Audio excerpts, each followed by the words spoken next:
L'OM est en fête ce soir, les amis. L'OM confirme sa deuxième fois là suite à cette victoire 4-2 au Vélodrome. Doublé de Greenwood qui égale Ousmane Dembélé au classement des meilleurs buteurs de Ligue 1. Adrien Rabiot, meilleur Olympien de la saison, qui score aussi. Et une performance flamboyante qui nous assure cette seconde place et qui nous euh, qualifie directement en Ligue des Champions. C'était déjà le cas la semaine dernière, hein, on l'avait appris. Mais cette fois, il n'y a plus de débat. L'OM est le vice-champion de France. Avec moi ce soir, Enzo, pour débriefer cette belle victoire. Car oui, l'équipe MZ était en majorité au Vélodrome ce soir pour filmer directement ce soir de fête. Enzo, c'est une soirée spéciale. C'est le dernier match de la saison. Alors j'ai envie de te dire... par quoi tu as envie de commencer? Tu veux donner ton mot pour résumer le match, mais aussi un mot pour résumer la fête, la saison? Dis-moi. Bah écoute, moi j'ai plutôt envie de dire abouti finalement, hein, parce que la fête, le spectacle est total pour ce dernier match, la dernière rencontre au Vélodrome. Tu mets 4 buts, tu marques sur une magnifique action collective, il y a Ouais. l'émotion de la dernière demandanda. Tout est réuni finalement pour clôturer au mieux cette saison finalement réussie du coup. Donc fête totale, magnifique. Ouais, pour moi, le mot, ça va être réussite, hein, clairement. Ce soir, l'OM a été en rendez-vous. Alors, il n'était pas question de se manquer, mais quand même, on aurait pu avoir peur de ronronner, peur que le résultat nous échappe, notamment avec ce premier but, hein, d'Ismaël Koné qui a ouvert le score et qui a un petit peu glacé le Vélodrome. En plus, c'est un joueur qu'on prête et qui a joué chez nous les 6 premiers mois, donc c'était assez délicat. Mais au final, on s'impose. Au final, c'est une belle réussite. Au final, on a vu de beaux mouvements collectifs et puis c'est prometteur pour la saison prochaine, hein. Je ne sais pas ce que tu en as pensé, mais quand tu alignes un Jonathan Rowe et que tu sais que tu vas devoir compter sur lui la saison à venir, Amine Gouiri qui confirme plus que jamais qu'il est le numéro 9 pour notre équipe et que, parce qu'il y aurait pu avoir un débat aussi à ce sujet-là, hein, mais non, il faudra composer avec Gouiri, il faudra composer avec Balerdi, avec Rouli. Voilà, donc moi je trouve que cette soirée, elle est complètement réussie. Je vais te donner une déclat de Zerbi qui va dans ce sens. Marseille, c'est spécial. Pour venir ici, il faut comprendre la ville. Moi, je n'ai rien fait de spécial. J'ai fait mon travail avec passion, avec des erreurs, avec énervement parfois. Forcément, on pense à sa déclat contre Auxerre après le 3-1. Tout ce que j'ai fait, c'est pour le bien de ce club. Ben, je suis complètement d'accord et je ne sais pas si ça va dans ce sens pour toi, Enzo, mais moi, j'ai envie de continuer avec De Zerbi la saison prochaine. Ah, ben, bien évidemment, de toute manière, il n'y a pas de doute, hein. C'était capital, on le sait, pour ce projet de terminer en Ligue des Champions. On finit dauphin du PSG. Il y a de l'amélioration sur les derniers matchs en termes de jeu, de contenu. Quand tu regardes notamment cette deuxième réalisation, le mouvement entre Rabiot, Guiri et Greenwood, je suis Impressionnant. désolé, mais ça pue le football. Ça pue le Ouais. football et c'est des joueurs typiques de Ligue des Champions. Et moi, j'aimerais féliciter et dire un mot sur Mason Greenwood. Mason Greenwood qui a répondu totalement aux attentes sur ce sprint final, dans le sens où il était énormément critiqué sur son manque d'investissement, sa nonchalance, mais là il fait taire les critiques, il termine co-meilleur buteur derrière Ousmane Dembélé, et au final il porte l'OM finalement sur ce sprint final avec Amin Gouiri. Donc quand tu Avec, regardes cet voilà. effectif-là, avec Amin Gouiri, très important de le souligner, mais quand tu regardes cet effectif-là, évidemment que ce sont des joueurs de Ligue des Champions, évidemment. Mason Greenwood, tu fais bien d'en parler. Une saison avec quelques embûches, hein, on ne va pas non plus glorifier tout ce qu'il a fait. Il y a eu un petit passage à vide, je dirais, sur la fin de la deuxième partie de saison, la moitié de la deuxième partie de saison plutôt. Un mois de mars assez compliqué. Et au final, comme tu le dis très bien, il te porte sur ce sprint final. Il égale Ousmane Dembélé. Donc, c'est un joueur qui met plus de 20 buts sur sa première saison avec l'OM. Il me semble qu'ils sont que 4 à l'avoir fait. Donc, tout de suite, il marque de son empreinte, en fait. C'est un très grand Mason Greenwood. Et on a juste envie de continuer à aller avec lui et qu'il fasse mieux la saison prochaine parce que pour moi, il en a encore sous le pied, hein. Je ne sais pas ce que tu en penses, mais. Ah, mais bien évidemment. D'ailleurs, lui-même, lors de la conf d'avant-match, il avait souligné le fait qu'il faut qu'il soit plus constant et plus régulier. C'est son principal axe de progression. Mais quand tu as Greenwood, quand tu as Rabiot, quand tu as Guiri, quand tu as Rouli, quand tu as Balerdi, il faut souligner aussi les relances vraiment très propres techniquement qui permettent justement de repartir par l'arrière et d'aspirer le contre-pressing adverse. Ce sont des joueurs taillés pour la Ligue des Champions. Donc franchement, la fête est totale ce soir et c'est beau, quoi. Moi, c'est beau, j'ai pris du plaisir ce soir. Et tu sentais réellement aussi que le collectif en prenait également sur le terrain, tu vois. c'était sincère, tu avais un groupe en communion. Tu vois, à la fin, l'entrée d'Harit, qui était un joueur décisif sur ta première partie de saison, son entrée, moi, je la trouve assez intéressante. Alors, on verra ce qu'on en fait la saison prochaine, mais c'est une entrée qui est assez intéressante. Et malgré tout, même s'il a staté en début de saison et que là, il aurait pu se dire, bah, je veux marquer le coup, qu'est-ce qu'il a fait? Il a cherché Mason Greenwood tout le long de son entrée pour Exactement. le faire marquer. Alors que, tu vois, c'est un joueur qui aurait eu des choses à prouver. Donc, tu as quand même un collectif qui va dans le même sens, celui de la réussite commune. Et c'est peut-être quelque chose qu'on n'a pas eu tout au long de la saison, où à un moment, il y avait des questions, à un moment, il y avait des divisions. Là, ce soir, on a trouvé un groupe, on sait où aller, dans le sens de son entraîneur, dans le sens de sa direction, bien sûr. Et il y a juste à le renforcer, j'ai envie de te dire. Mais c'est clairement ça. Mais tu vois, on pouvait même avoir des doutes avant ce sprint final. Mais là, finalement, la fin de saison fait en sorte que les doutes sont quasiment tous levés. Tu vois, quand tu sais que tu vas avoir un mercato certainement XXL comme tu es en Ligue des Champions, tu termines deuxième avec un contenu qui est de plus en plus flamboyant. Tu sembles même avoir un certain axe de progression sur les dernières journées. Tu prends plus de plaisir. Donc, pour le coup, c'est vraiment très, très appréciable et louable, hein. Il y a un autre joueur sur lequel j'aurais aimé qu'on se penche, Enzo. Je l'ai dit rapidement en introduction, il a été élu Olympien de la saison par les fans, Adrien Rabiot. Rabiot, ce soir, bon, alors, on va parler de sa performance, hein. Moi, je vais l'introduire avec l'une de ses phrases en conférence tout à l'heure avec Beansport. C'est fabuleux, on a travaillé toute l'année pour ça, il y a eu des hauts, des bas, mais on a su redresser la barre, c'est vrai d'ailleurs, et finir devant notre public comme ça, c'est magnifique. Rabiot, je trouve quand même qu'il a toujours eu le mot juste, tu vois, au moment de la saison. Lorsqu'il fallait hausser le ton, que ça n'allait pas et qu'il estimait que le groupe qu'il avait avec lui ne voulait pas aller chercher des champions, il l'a dit. Et là, ce soir, quand il te dit que c'est fabuleux et qu'on a travaillé dans ce sens, moi, je pense que c'est sincère. Et Rabiot, c'est l'incarnation de ton leader d'équipe et surtout de ton ambition pour moi. Exactement, c'est magnifiquement dit. Ça, Rabiot incarne l'ambition sportive de l'Olympique de Marseille. Parce que quand tu vois ce joueur qui rayonne au milieu de terrain, il met un tel impact, il est tellement juste techniquement, et puis même justement dans la relation qu'il peut avoir avec ses coéquipiers, il cherche en permanence à les tirer vers le haut. Tu sentais vraiment qu'il voulait disputer la Ligue des Champions, que ça lui tenait à cœur. Et honnêtement, moi je l'ai tweeté d'ailleurs sur le média, le fait qu'il ne soit pas dans le 11, dans le meilleur 11 du championnat, Oui, moi, tout à c'est fait. clairement, Un on est dans scandale, hein. du scandale quand même, hein. Honnêtement, hein. Franchement, Ouais, ouais, oui. ouais, on peut parler de scandale parce que c'est ton milieu le plus décisif, si ce n'est même ton joueur le plus décisif dans ton effectif. Alors, pas numériquement, mais en tout cas sur la compo. Et c'est un joueur important de ton championnat et qu'il apparaisse pas dans les débats, ne serait-ce que autre que par les Marseillais, c'est assez scandaleux. Moi, je suis d'accord avec toi. Moi, Surtout que tu vois, justement, j'en parlais en plus avec des proches qui limite me prenaient pour un fou, mais Adrien Rabiot, pour moi, il est titulaire quasiment dans n'importe quel top club européen, hein. Parce que, par exemple, si tu regardes le milieu du Real Madrid, pour moi, Adrien Rabiot, à l'heure actuelle, c'est meilleur qu'un Camavinga ou qu'un Tchouaméni. Honnêtement, je le dis en toute sincérité. Vraiment. Donc, il faut se rendre compte du joueur qu'est Adrien Rabiot, de la chance, de l'opportunité qu'on a de l'avoir à l'Olympique de Marseille, parce qu'il n'y en a pas 10 de joueurs comme lui, honnêtement. Vraiment. je vais pas apporter le débat sur est-ce qu'il serait titulaire partout, hein, Enzo, mais dans la globalité, là où je te rejoins, c'est qu'on a un joueur de qualité qui est au-dessus d'un standing d'un club comme l'OM. Il est Ça c'est au-dessus de la évident. mêlée. Il est Il est, au-dessus de la mêlée et même au-dessus de la Ligue 1, clairement. Parce voilà, qu'aujourd'hui, même si tu le mets dans l'effectif du Paris Saint-Germain, je suis désolé, mais il ne fait pas tâche. Loin de là. voilà, Et tout à fait, tout à fait. c'est là que tu Euh, te rends compte de son importance, finalement, et de sa qualité. donc grande saison de la part de Rabiot, qui, on le rappelle, est arrivé sans préparation, qui, on le rappelle, est arrivé courant septembre, qu'il n'avait pas, il n'avait pas fait de prépa avec la Juve, hein, au-delà de ne pas faire de préparation avec nous, notre effectif, c'est pas de prépa tout court. Donc c'est assez impressionnant et une belle preuve de professionnalisme qu'il arrive et qui devienne le meilleur joueur en fait de cet effectif. Petit instant, alors je vais parler d'autres Marseillais, hein, mais petit instant symbole quand même, que j'ai pas relevé en introduction, mais qui fait partie de cette spectaculaire soirée, l'entrée de Steve Mandanda après le 4e but de Rabiot. Magnifique. Alors, nous, on n'était pas au stade, mais vous avez des vidéos qui ont été relayées sur le compte du média, les gars. Allez voir dans le Vélodrome, c'était magnifique. Déjà, moi, j'ai eu la petite émotion, sincèrement. Même moi aussi.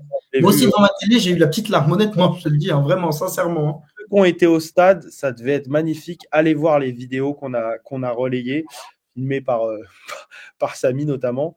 Donc, les gars, sur le symbole Mandanda, bon, je te laisse quand même t'exprimer, Enzo. Tu as peut-être. Non, non, mais c'est tout un symbole et finalement, ça reflète cette magnifique soirée qu'il est dans tous les aspects, dans tous les points. C'est-à-dire que tu avais tout ce soir pour que la fête soit totale et en plus de ça, Habib Bey, quand on connaît son importance Oui, et à l'OM et puis son attachement pour le club, il fait rentrer Mandanda, bras dans les bras, tu sens que Steve, il est ému, il pleure, il a la larme. C'est magnifique et le Vélodrome qui scande son nom, honnêtement, ouais, c'est les émotions ce soir. Fortes émotions.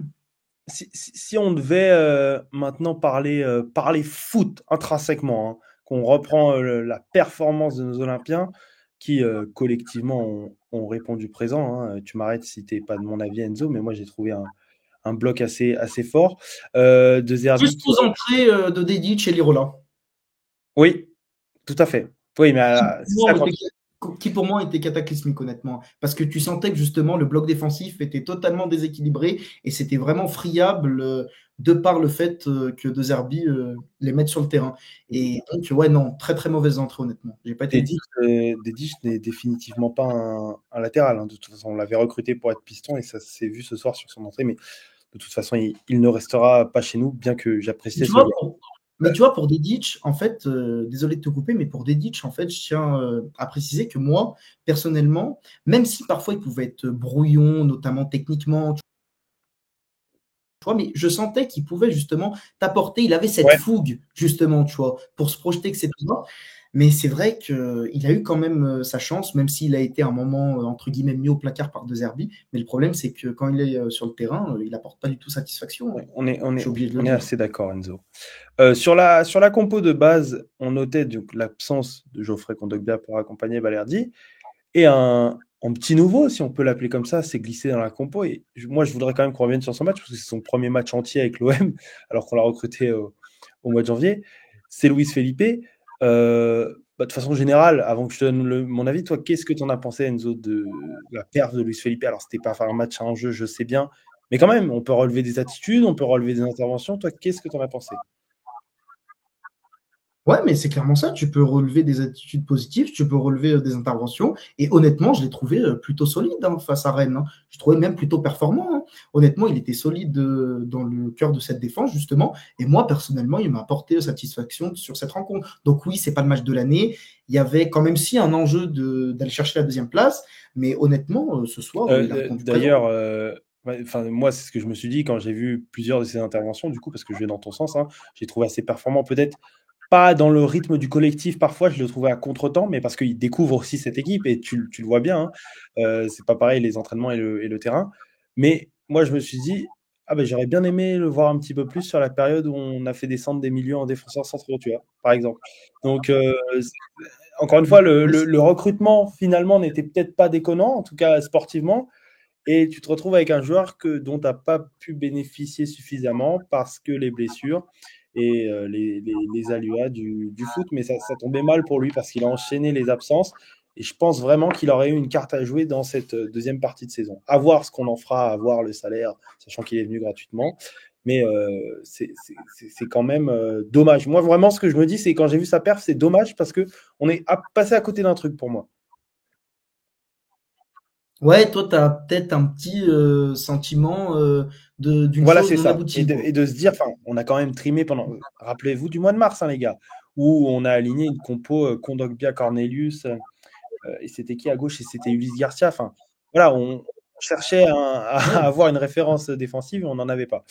Voilà, c'était la petite parenthèse de Luis Felipe et je suis content d'avoir pu en discuter avec toi parce on était assez d'accord sur sa performance. Maintenant, à voir parce que la saison est finie et ce qu'il fera partie de la rotation à l'avenir. Petit focus quand même sur notre coach. On a évoqué vite fait le fait qu'on voulait continuer avec lui.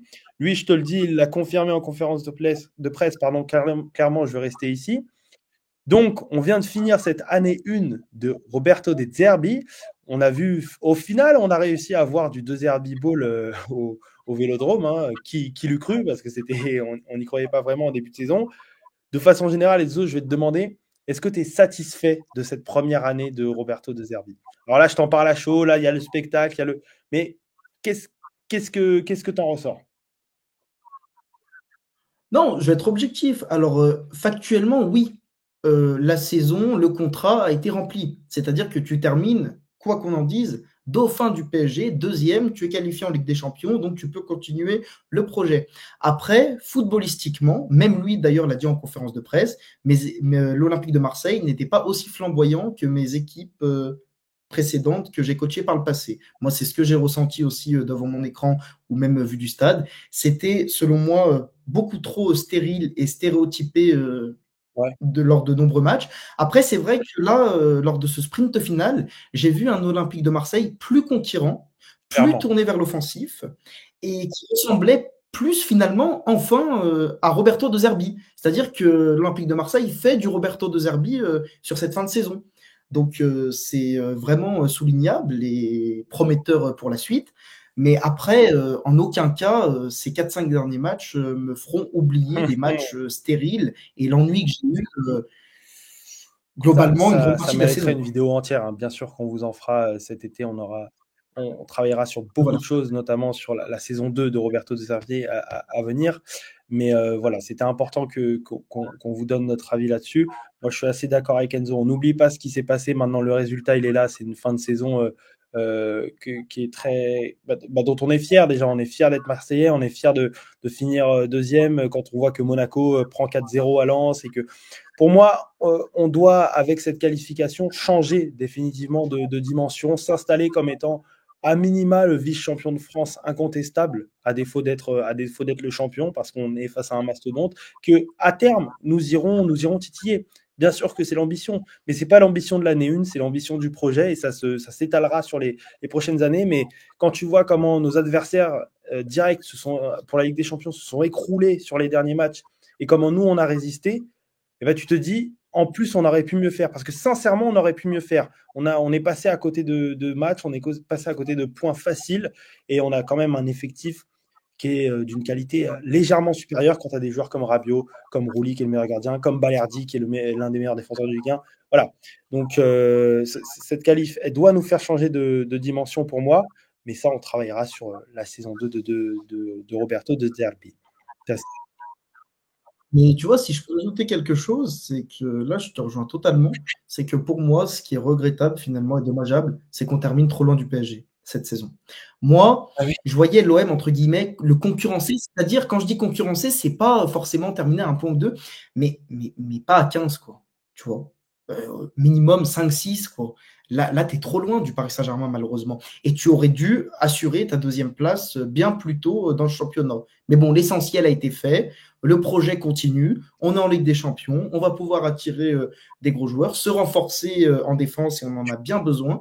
Donc finalement, moi je Tu suis fais bien hype de le pour la dire saison qu'on prochaine, hein. doit, si ce n'est pas finir plus près du PSG, on doit au moins finir deuxième depuis début avril.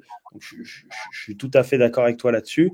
Mais bon, à défaut d'être plus proche d'eux, on va les affronter s'ils remportent la Ligue des Champions, la Coupe de France, pardon, la Coupe de France.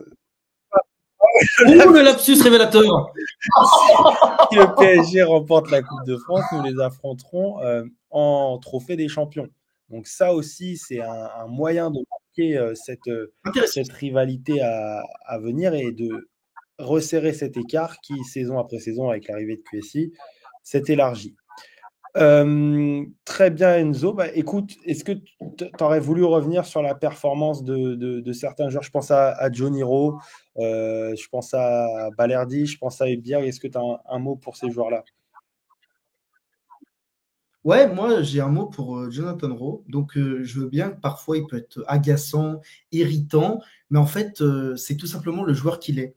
C'est-à-dire qu'à un moment donné, je tweete sur le média d'ailleurs, il fait une action et en fait il te fait un contrôle, après il percute, il provoque, il élimine deux, trois joueurs. Et en fait c'est justement ce joueur frisson qui peut t'apporter quelque chose footballistiquement et t'amener cette fougue. Donc oui, il y aura toujours du déchet. Oui, parfois on sera frustré, mais c'est quand même ce genre de joueur justement qui t'amène quelque chose et qui techniquement est au-dessus de la moyenne et qui t'apporte justement dans la provocation et justement qui te permet d'enflammer les rencontres.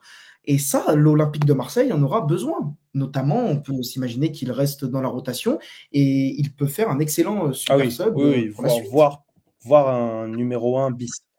Je suis assez d'accord avec toi sur Johnny Rowe et c'est prometteur pour cette saison à venir où on aura un gros mercato qu'on analysera.